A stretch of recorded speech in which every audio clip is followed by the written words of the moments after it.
From its humble beginnings high in the Rockies to its eventual contribution to the Mississippi River, the Arkansas River is America's sixth largest river and 45th longest in the world. It is home to many species of fish and supports a huge population of game and waterfowl.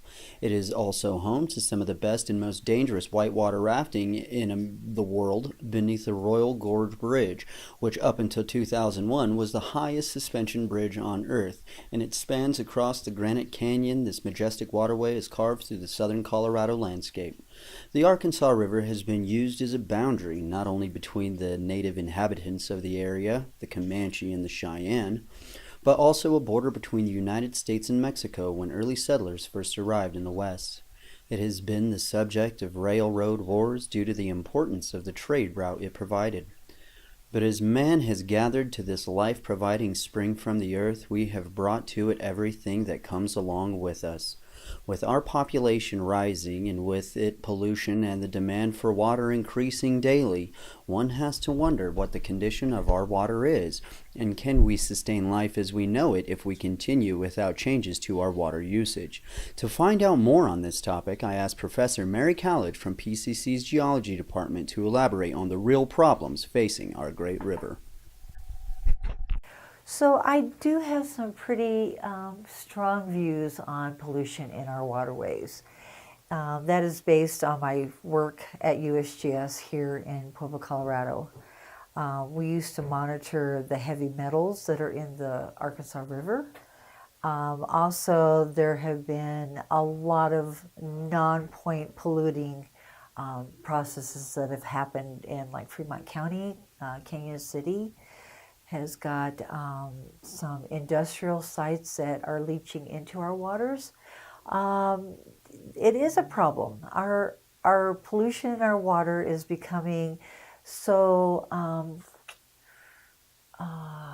saturated with so many different things. The drugs that are in everybody's systems, from just getting colds or birth control or diseases that we get. That's the source of pollutants. The mining towns that are up above in the high Rockies, and how those metals leach into our water.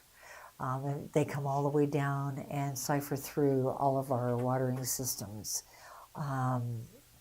Our culture is a problem because we like to use fabric softeners, and we like to use cleansers in our toilets and bleaches and fertilizers on our lawns.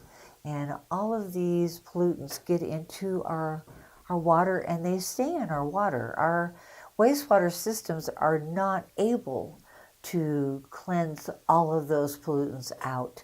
And unfortunately, when they're cleaned and released to go down to the next city, they accumulate and make it more difficult for downstream users. I don't know that there's ever going to be a big enough emphasis, and I don't know if we can back up and help to change some of the repercussions that have happened. It's really hard to mitigate something when it's gotten pretty bad. This is a multifaceted situation, and it's a problem.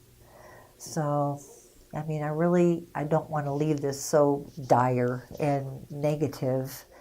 I think that, we can come up with new technologies, and it's really important that we educate our young people to go into these fields that can make a difference for all of us in the long run, because of the abuses that have happened. With 85% of the Arkansas River's water being used for agricultural purposes, it kind of makes you wonder what your food is ingesting before you ingest your food.